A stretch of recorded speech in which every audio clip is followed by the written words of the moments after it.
Back in 2016, following the Ebola outbreak, the National Security Council decided to put together a pandemic playbook.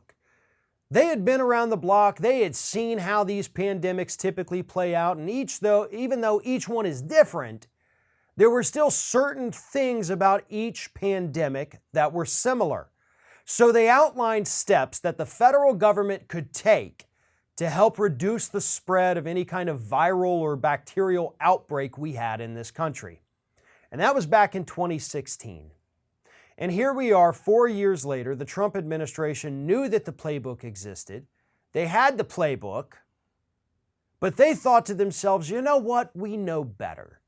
We don't need to listen to people from the Obama administration about what to do.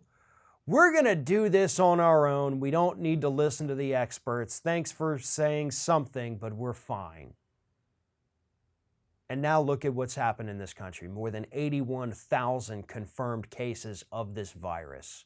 And it's all because Donald Trump thought he was the smartest guy to ever serve in the federal government.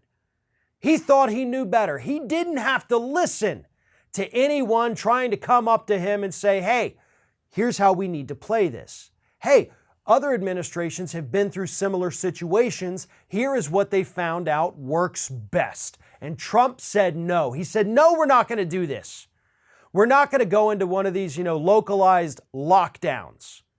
I'll leave that up for the governors and the mayors to decide. Well, they did decide. And nearly all of them decided a little too late.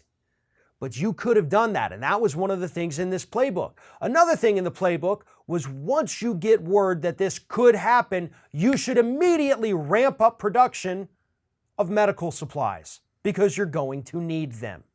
And obviously, considering the situation we're in right now with potentially millions of ventilators short for the number of people who could become infected, yeah, that's also something this administration didn't do. Donald Trump's arrogance is to blame for this. Donald Trump's arrogance is getting people killed in this country right now. And he's so dang arrogant that he wants to send everybody back to work. He wants everybody to go about their normal lives, wants restaurants to reopen.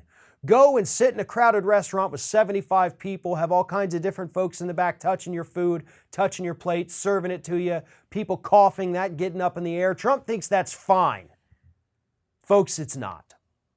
He's terrified that this is going to hurt his re-election chances, but that's not something any of us should even be concerned about right now.